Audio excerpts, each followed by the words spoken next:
Did Bollywood just find their Kahona Pyara moment once again? The last couple of days is an absolutely roller coaster of a ride, especially for trade pundits. A film with two newcomers, one with the nepotism gang as well. And the film literally smashed every box office expectations and advance booking numbers. So what really happened? Now, I don't want to sound like a boomer uncle, but the expectations and the sheer curiosity that this film has generated over the last couple of days, I myself never expected it. So how is the film at the end of the day? Saiyaara plays like an episode of Mohit Suri's greatest hits, the films which include the likes of Awarapan, Zeher, Murder 2, Hamari Adhuri Kahani, Malang, and most importantly, Aashiqui 2. I remember distinctively when Aashiqui 2 released, and the sheer hype and the curiosity that film had generated from a young demographic, including me, was insane. The songs, Arijit Singh literally became a household name from that film. Mohit Suri has this distinct quality of showing the same old story over and over again, however, mixing it with a froth of a sweltering romance and chartbuster music. Here as well, on this film, the music has become really popular, especially among the Gen Z crowd, and it is definitely showing in the advanced bookings of the film and the pure curiosity that this film has generated. But the biggest curiosity factor of this film has been the two new leads. Ahaan Panday and Aneet Padda have literally got a debut of their dreams. Especially Ahaan, the way he has been presented right from the first scene where he is seen riding a bike completely Kabir Singh style to the scenes where he has been presented in the concerts. It's an absolute dream presentation that any newcomer would absolutely dream of. Ahaan Panday definitely has a screen presence, and in most of the emotional scenes, he is quite appropriate. However, there is this weird thing that he does with his accent. So whenever a scene comes where he has to literally try to pitch up his voice a bit, he tries to do a husky kind of a voice, almost representing that of Arjun Rampal. It reminded me of Arjun Rampal.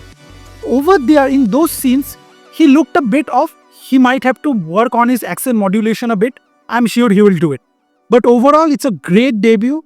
And the way, as I said, Mohit Suri has presented him, it's a stuff of dreams. But the biggest impression of this film is Aneet Padda. This new girl has literally made an impression for herself right from the first scene itself. She's subtle in the emotional scenes, she's confident in the romantic scenes, and it doesn't, at no point of time in the film, you feel that this is her first film. She has looked so confident. Mohit Suri represents his female characters mostly as soft-spoken. Case in point, Arohi from Aashiqui 2. Here as well, Aneet Padda's Vani, her character is a bit of a soft-spoken girl. She is going through a trauma as well.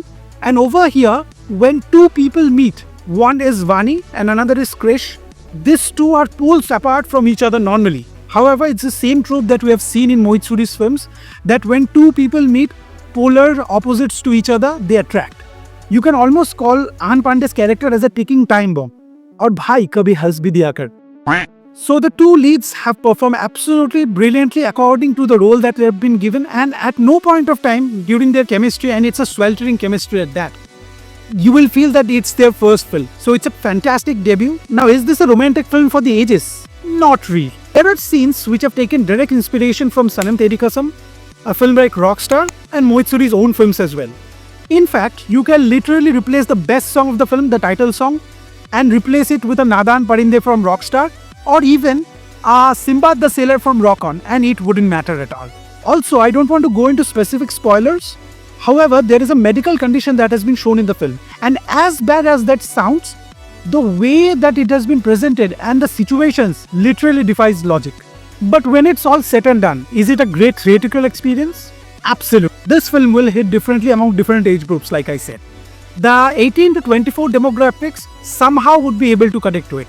The elderly, not so much. Young romance isn't perfect. We have all done stupid things in our life. You, me, everybody of us.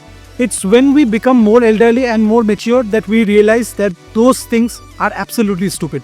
There were films which we saw in our youth which are absolutely cheesy as fuck. However, we used to believe in those films and we used to enjoy those films. It's when we become more mature that we understood how cheesy and how far away from reality those films really are. I guess that's what you call the fountain of youth, isn't it? How did Mohit Suri and YRF literally conjure up this kind of madness at the theaters? Hit music, of course, but our youth have been craving for intense love stories which we once used to make. However, over the last couple of years, because of a saturation of too much action-heavy and literally pan-India films, the youth have not been getting intense love stories. We have all seen the numbers and the huge hype that a film like Sanam Teri Kasam or a film like Laila Majnu generated when they released in theaters. There is a specific audience for this kind of films, and the youth, and especially the college goers, the Gen Z, they represent this youth. Bollywood has been ignoring this kind of a public for a long time, and when they finally got a film like this, they are absolutely showing all their love in the theaters. In fact, we as reviewers or so-called YouTubers are sometimes so far away from reality that we sometimes don't understand and recognize our youth itself. And anything with that we don't consider ourselves as an audience of, we find it as cringe or chapri. Remember Shantanu, one of our youngest team members, when he did the trailer review? I was somebody who was not really appreciative of the fact. But as the days have gone by, I have started to understand and get a different perspective as well. Sometimes I believe we as reviewers or even the mainstream media needs to have a self-reflection. Ahaan Panday should have a bright future in front of him. In fact, both the leads should have a great future if they choose to do correct films and choose correct scripts. I distinctly remember when Arjun Kapoor started his career with a smashing debut like Ishaq Zadi, and that was with YRF as well.